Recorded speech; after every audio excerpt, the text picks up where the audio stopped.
Untuk menarik simpati serta menyerap permasalahan di tengah masyarakat, Mularis Jahri Saidina Ali, calon wali kota Palembang, mendatangi pasar Kalangan yang berada di Jalan Macan Lindungan. Kedatangan pasangan calon wali kota Palembang ini disambut antusias warga sekitar yang penasaran melihat sosok calon wali kota Palembang ini lebih dekat serta berinteraksi secara langsung.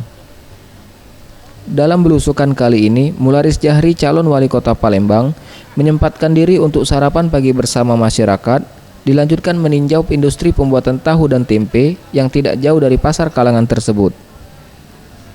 Dari hasil peninjauannya, setelah berinteraksi bersama masyarakat, perlu dilakukan pembenahan infrastruktur penunjang seperti jalan dan penataan pasar agar lebih rapi dan terkesan modern, serta pengelolaan limbah pembuangan industri yang masih perlu diperhatikan.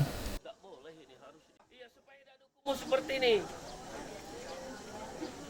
Mau tidak diborongkan itu? Masih 50 meter lagi. Ya. Sekitar 70.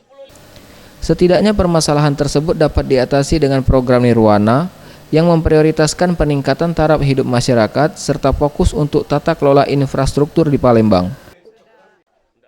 Bisa jalan karena permasalahan ya masalah lahan ini yang harus perlu kita selesaikan. Banyak sekali, justru itu kita harus programkan dan kita tata dengan baik supaya bisa selesai.